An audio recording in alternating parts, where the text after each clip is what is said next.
বিএনপির তারুণ্যের সমাবেশে নেতাকর্মীদের ঢল, দিক নির্দেশনা দেবেন কেন্দ্রীয় নেতৃবৃন্দ।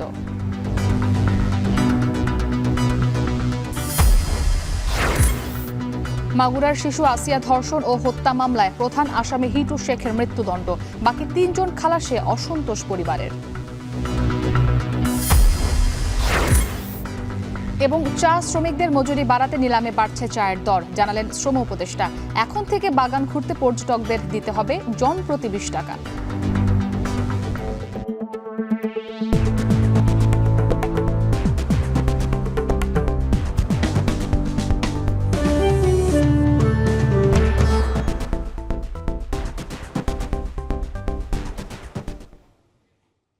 স্বাগত এখন জনপদে। পুরো আয়োজন জুড়ে আপনাদের সাথে আছি আমি ইসরাত মুক্তি।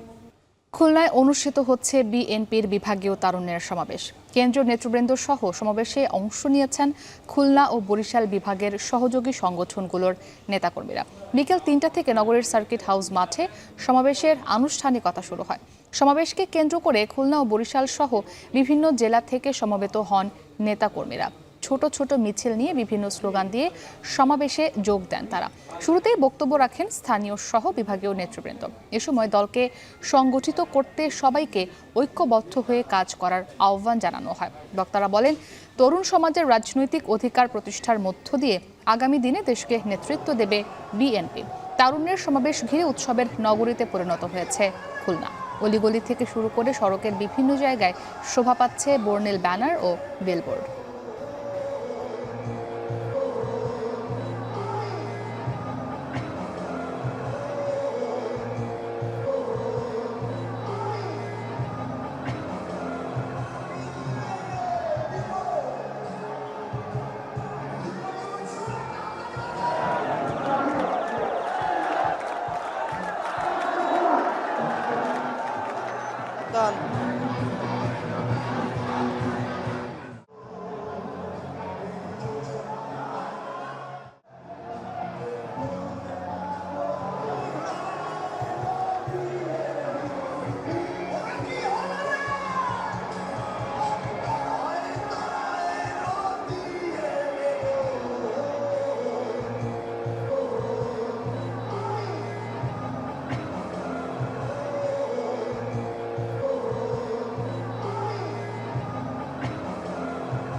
যুবদল, ছাত্রদল, স্বেচ্ছাসেবক দল সবাই একত্রিত হয়েই আমরা আজকে এই তারুণ্যের সমাবেশ থেকেই এই মেসেজ দিতে চাই যে আমরা সুষ্ঠু নির্বাচনের মাধ্যমে এই দেশে গণতন্ত্র প্রতিষ্ঠা হবে। এখান থেকে আমরা তারুণ্যের যে অধিকার আছে সেই অধিকার প্রতিষ্ঠার আদায়ের শপথ এখান থেকে আমরা নিয়ে যেতে চাই।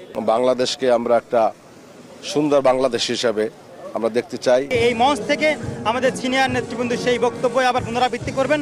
আগামীতে বিএনপি ক্ষমতায় আসলে তরুণ সমাজের অধিকার প্রতিষ্ঠা করার জন্য, রাজনৈতিক অধিকার প্রতিষ্ঠা করার জন্য, তাদের মেধার বিকাশ ঘটানোর জন্য, সৃজনশীলতার বিকাশ ঘটানোর জন্য বিএনপি কি করবে সেই ঘোষণা এই মঞ্চ থেকে আসবে।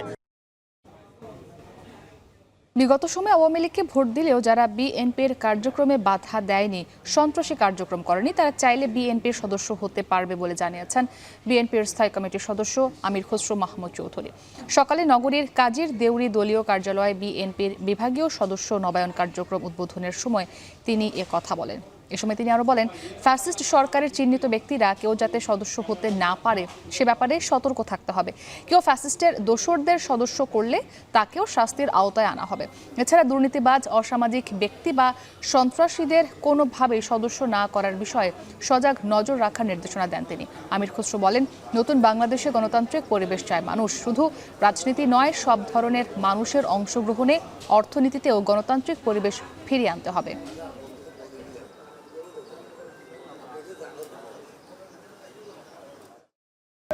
আওয়ামী লীগের দোসর যারা ছিল চিহ্নিত, এখন একজন ভালো লোক সে হয়তো আওয়ামী লীগের ওই চিহ্নিত দোসর না, বা হয়তো আওয়ামী লীগকে সমর্থন করতেও পারে, আমরা জানি না সে কাকে ভোট দিছে, আমরা জানি না।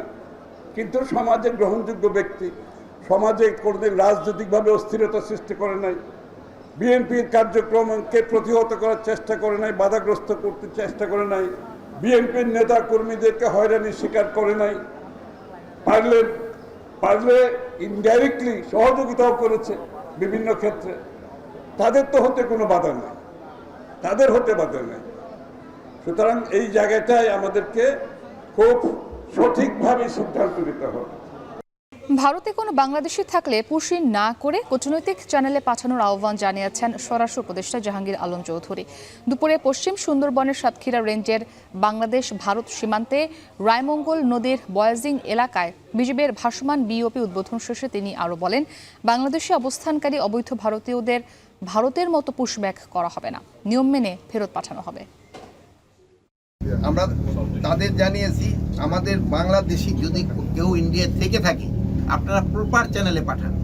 প্রত্যেকটা একটা প্রপার চ্যানেল আছে, যেমন আমরাও ইন্ডিয়ার যারা বাংলাদেশে আছে তাদেরও আমরা প্রপার চ্যানেলে পাঠাই, আমরা কিন্তু কাউরে পুশিং করি না। তো এই জন্য তাদেরও বলা হয়েছে তারা প্রপার চ্যানেলে যদি বাংলাদেশিরা থাকে তাদের পাঠান। গতকালকে আপনারা দেখছেন যে সেই ব্রাহ্মণবাড়িয়া ওই সীমান্ত কিন্তু তারা পুশিংয়ের চেষ্টা করছে, বাট বিজিবির সাথে আনসার এবং জনগণের সহায়তায় তারা কিন্তু করতে পারেনি। এইসব এলাকায় আমি আপনাদের অনুরোধ করব, আপনারা সবাই যদি সহযোগিতা করেন ইন্ডিয়া পুশিং করতে পারবে না। আমাদের বর্ডারটা এত বিস্তৃত, আসলে প্রতিটি জায়গা তো গার্ড করা সম্ভব না। এই জন্যই আমরা জনগণের সাহায্য চেয়েছি, আনসারের সাহায্য নিচ্ছি। পুলিশ এবং আপনারাও অনেক প্রত্যন্ত অঞ্চলে কাজ করেন, এটা নিয়ম বহির্ভূতভাবে কাজ হচ্ছে, এটা আমি আগেও বলেছি। তো আমরা চাই এটা যদি বাংলাদেশি নাগরিক হয় সেটা যেন একটা নিয়ম মাফিকভাবে আমরা হস্তান্তর গ্রহণের মাধ্যমে আমরা নিতে পারি। খুলনায় বিএনপির তারুণ্যের সমাবেশে এই মুহূর্তে কথা বলছেন বিএনপির স্থায়ী কমিটির সদস্য সালাউদ্দিন আহমেদ চৌধুরী। আমরা এখন সরাসরি যুক্ত হচ্ছি সেখানে। যারা 18 থেকে 35 বছর বয়স পর্যন্ত বাংলাদেশের তারুণ্যের প্রতিনিধিত্ব করেন, তাদের সংখ্যা প্রায় 4 থেকে 4.5 কোটি, কোনো হিসাবে 4.5 কোটি। 12 কোটি ভোটারের মধ্যে আপনারা কেউই গণতন্ত্রের স্বাদ নিতে পারেননি। এমনি একটি ফ্যাসিবাদী অগণতান্ত্রিক পরিস্থিতিতে বাংলাদেশে সংগঠিত হয়েছে দক্ষিণ এশিয়ার বৃহত্তম এবং সারা পৃথিবীতে নজির সৃষ্টিকারী রক্তাক্ত গণ অভ্যুত্থান। যেই ছাত্র গণ অভ্যুত্থানের মধ্য দিয়ে আমরা বাংলাদেশে নতুন গণতন্ত্রের স্বপ্ন দেখি, এই দেশে গণতান্ত্রিক অধিকার আদায়ের স্বপ্ন দেখি, এই দেশের সকল সাংবিধানিক অধিকার আদায়ের স্বপ্ন দেখি। আমাদের শহীদদের রক্তের আকাঙ্ক্ষা, এদেশের ছাত্র যুবকদের শহীদদের রক্তের আকাঙ্ক্ষা, আমাদের জনগণের প্রত্যাশা, বাংলাদেশ এমন একটি বাংলাদেশ নির্মিত হবে যেই বাংলাদেশে গণতন্ত্রের জন্য আর কোনো রক্ত দিতে হবে না, যেই দেশে ভোটাধিকারের দাবিতে রাজপথে আর কোনো সংগ্রাম করতে হবে না, যেই দেশে বৈষম্যহীন সমাজের জন্য বাংলাদেশের কোনো রাজপথে কোনো বৈষম্য বিরোধী ছাত্র আন্দোলন করতে হবে না। সেই বাংলাদেশ যদি আমরা প্রতিষ্ঠা করতে চাই তাহলে আমাদের ইতিহাসের দিকে একটু নজর দিতে হবে, কেননা সমস্ত ভবিষ্যৎ ইতিহাসকে ধারণ করে এবং যে ইতিহাস ভবিষ্যৎ ধারণ করে সেই ইতিহাসকে আমাদের স্মরণ করতে হবে। আমরা মনে করি আমাদের সামনের ভবিষ্যতে আমাদের ইতিহাস ধারণ করা থাকবে, আমাদের বর্তমানও ধারণ করা থাকবে। আমরা দেখেছিলাম বাংলাদেশে একটি খুনের রাজত্ব প্রতিষ্ঠিত হয়েছিল, এটি একদিনে হয় নাই। এই বাংলাদেশের এই ভূখণ্ডে বিশ্ব স্বীকৃত, জাতিসংঘ স্বীকৃত বিশ্ব খুনি শেখ হাসিনা স্বৈরাচার প্রতিষ্ঠা করার মধ্য দিয়ে বাংলাদেশের সমস্ত গণতান্ত্রিক এবং সাংবিধানিক অধিকার হরণ করেছে। খুলনায় বিএনপির তারুণ্যের সমাবেশে কথা বলছিলেন সালাউদ্দিন আহমেদ। আমরা তখন সরাসরি যুক্ত ছিলাম সেখানে। অভিযোগ গঠনের 25 দিনের মাথায় ঘোষণা হলো শিশু আসিয়া ধর্ষণ ও হত্যা মামলার রায়। মৃত্যুদণ্ড দেয়া হলো প্রধান আসামি হিটু শেখকে। তবে তার 2 ছেলে ও স্ত্রীকে খালাস দেয়ায় অসন্তোষ প্রকাশ করেন আসিয়ার মা। এই রায় পর্যালোচনা করে উচ্চ আদালতে যাবার সিদ্ধান্ত নেওয়া হবে বলে জানান রাষ্ট্রপক্ষের আইনজীবী। বিশ্বজিৎ বাপিকে সাথে নিয়ে জানাবেন তরিকুল ইসলাম। বোনের বাড়িতে বেড়াতে গিয়ে বোনের শ্বশুর দ্বারা শিশু আসিয়া ধর্ষণ ও হত্যা মামলার রায় ঘোষণার পূর্ব নির্ধারিত দিন ছিল শনিবার। সমগ্র দেশবাসীর চোখ ছিল মাগুরার দিকে। কি রায় হতে যাচ্ছে বহুল আলোচিত এই ঘটনা নিয়ে মাত্র 14 কর্মদিবসে মাগুরা নারী ও শিশু ট্রাইব্যুনালের বিচারক জাহিদ হাসান সকাল 9:30টার দিকে রায় ঘোষণা করেন। মামলায় প্রধান অভিযুক্ত হিটু শেখকে মৃত্যুদণ্ড ও 1 লাখ টাকা জরিমানার রায় দেন বিচারক। এছাড়া বাকি 3 জনকে দেওয়া হয় বেকসুর খালাস। মামলার রায় ঘোষণার পরই ক্ষোভ প্রকাশ করেন আসিয়ার স্বজনরা। হিটু শেখের ফাঁসি হলেও বাকি আসামিদের খালাস দেওয়ায় সন্তুষ্ট নন তারা। তাদের দাবি খালাস পাওয়া আসামিরা ধর্ষণ ও হত্যায় সহযোগিতা করেছে। ওরা তো সারিয়ে দোষী, কারণ ওরা তো হুমকিতে ওরা মুখ আটকায় রাখছে, মারিয়ে তো ওরা মুখ আটকায় রাখছে। কারণ ওর জীবনটা তো শেষ হয়ে যেত যদি সকালবেলা না হতো, মানুষ যদি জানাজানি না হয়ে যেত, তো কিভাবে ওরা খালাস দিল? আমি তো এত খুশি না। আমি হাইকোর্টের কাছে বলতেছি এত যেন ওরা শাস্তি দেয়। রাষ্ট্রপক্ষের আইনজীবী বলছেন, মামলার সকল কাগজপত্র পাওয়ার পর যাচাই বাছাই শেষে প্রয়োজনে উচ্চ আদালতে আপিল করা হবে। প্রধান আসামিকে মৃত্যুদণ্ড দেয়ায় প্রসিকিউশনের দাবি অনুযায়ী, এভিডেন্স অন রেকর্ড অনুযায়ী রাষ্ট্রপক্ষ থেকে আমরা সেটাকে সন্তুষ্ট হয়েছি। যে আসামিদেরকে তিনি অ্যাকুইট বা খালাস করেছেন সেটি রায় পর্যালোচনা করে সংশ্লিষ্ট কর্তৃপক্ষের সাথে আলোচনার ভিত্তিতে তাদের ইনস্ট্রাকশনস অনুযায়ী পরবর্তীতে প্রয়োজনে আপিল দায়ের করা হবে।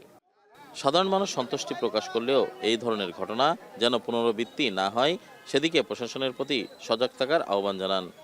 এ দেখে অন্ততপক্ষে অন্যান্য জনগণও কিছুটা সচেতন হবে, কারণ কি এ যে জঘন্য অপরাধটা করেছে এটা তো আসলে আমাদের কাম্য না। এই রায়টা সমাজে বার্তা দিল যে কোনো অপরাধী কোনো অপরাধ করে পার পেয়ে যাবে না। আজকের রায়টা বাংলাভাষীর জন্য একটা বিরাট মাইল ফলক এবং সবাই এত খুশি। গত 6 মার্চ 8 বছরের শিশু আসিয়াকে ধর্ষণ করে হিটু শেখ। পরে মুমূর্ষু অবস্থায় মাগুরা সদর হাসপাতালে ভর্তি করা হয় তাকে। অবস্থার অবনতি হলে পরদিন ফরিদপুর মেডিকেল কলেজ হাসপাতাল এবং সেখান থেকে ঢাকা মেডিকেল কলেজ হাসপাতালে ভর্তি করা হয়। পরে সেনাবাহিনীর তত্ত্বাবধানে সম্মিলিত সামরিক হাসপাতালে চিকিৎসা শুরু হয় শিশু আসিয়ার। গত 13 মার্চ সকালে সেখানে আসিয়া মারা যান। এ ঘটনার পর দ্রুত বিচার কার্যকরে নারী ও শিশু নির্যাতন দমন আইনের সংশোধনী আনে সরকার। দেশের ইতিহাসে দ্রুততম সময়ে মাগুরার শিশু আসিয়া ধর্ষণ এবং হত্যা মামলার যে রায় ঘোষণা করা হয়েছে এটি একটি যুগান্তকারী ঘটনা। এই ঘটনার মধ্য দিয়ে অপরাধীরা যেমন সতর্ক থাকবে, তেমনি আইনের শাসন প্রতিষ্ঠা হবে বলে মনে করছেন বিশেষজ্ঞরা। তরিকুল ইসলাম, এখন মাগুরা। চায়ের দাম না বাড়লে চা শ্রমিকদের বেতন বাড়াতে চাপ দেওয়া যাবে না, তাই নিলামে চায়ের দাম বাড়াতে ব্যবস্থা নেওয়া হচ্ছে বলে জানান শ্রম উপদেষ্টা ডক্টর এম সাখাওয়াত হোসেন। চায়ের দামের কালকে যেটা শুনলাম যে তারা যে অকশন রেট নির্ধারিত আছে সেই অকশন রেটেরও উপরে হচ্ছে প্রোডাকশন রেট। কাজে এটা যদি সামঞ্জস্য না হয় আমিও তো চাপ নিতে পারছি যে বেতন বাড়াবো বা তাদের কারো কোনো এটা ইমিডিয়েট এই আমাকে চেয়ারম্যান বললেন এটা বাড়াবার একটা সিদ্ধান্ত হয়েছে, কিছুদিনের মধ্যে হয়তো এটা বাড়বে। পঞ্চগড়ে সীমান্তের 3টি পয়েন্ট দিয়ে নারী শিশু সহ 11 জনকে পুষণ করেছে ভারতীয় সীমান্তরক্ষী বাহিনী বিএসএফ। শুক্রবার রাত থেকে শনিবার দুপুর পর্যন্ত বোদা উপজেলার মালকাডাঙ্গা, কাজলদিঘি ও ডানাকাটা সীমান্ত দিয়ে তাদেরকে বাংলাদেশে পুষণ করা হয়। তাদের সবাই বাংলাদেশি নাগরিক বলে জানা গেছে। বিজিবি জানায়, ভারতীয় পুলিশ তাদের 2 মে ভারতের মুম্বাই থেকে আটক করে 17 মে পর্যন্ত পুলিশ হেফাজতে রাখে। পরে 125 জন বাংলাদেশি নাগরিককে বিমানে করে শিলিগুড়ি পাঠায়। তাদের মধ্যে 11 জনকে পঞ্চগড় সীমান্ত দিয়ে বাংলাদেশ পুশিং করে বিএসএফ। স্থানীয়রা তাদের সীমান্ত এলাকায় ঘোরাফেরা করতে দেখে বিজিবি ক্যাম্পে খবর দিলে তাদের আটক করা হয়। পরে বোদা থানায় হস্তান্তর করা হয় তাদের। সেন্ট মার্টিনে কোস্ট গার্ডের উদ্যোগে সপ্তাহব্যাপী পরিবেশগত উন্নয়ন ও বিনামূল্যে চিকিৎসা সেবা দেওয়া হয়েছে। সকালে কর্মসূচির শেষ দিনে দ্বীপের কোস্ট গার্ড স্টেশনে স্থানীয়দের মাঝে ত্রাণ বিতরণ করা হয়। সমাপনী অনুষ্ঠানে ১৫০ শতাধিক অসচ্ছল মানুষের মাঝে বিভিন্ন খাদ্যপণ্য সহায়তা দেওয়া হয়। এতে প্রধান অতিথি হিসেবে উপস্থিত ছিলেন কোস্টগার্ড পূর্ব জোনের zonal commander captain Shahin Majid. তিনি জানান, কোস্টগার্ড বিশাল সমুদ্র উপকূলীয় ও নদী তীরবর্তী অঞ্চলে নিরাপত্তায় গুরুত্বপূর্ণ ভূমিকা পালন করছে। পাশাপাশি স্থানীয় মানুষের জীবনমান উন্নয়ন, সেবা প্রদান ও কর্মদক্ষতা বৃদ্ধিতে অবদান রাখছে। কোস্টগার্ডের সপ্তাহব্যাপী কর্মসূচিতে বিজিবি, পুলিশ প্রশাসন সহ বিভিন্ন সরকারি দপ্তর ও সংস্থার সদস্যরা অংশ নেন।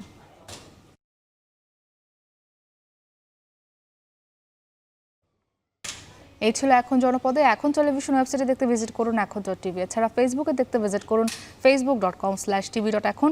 আর ইউটিউবে সরাসরি দেখুন youtube.com/c/এখন টিভিতে।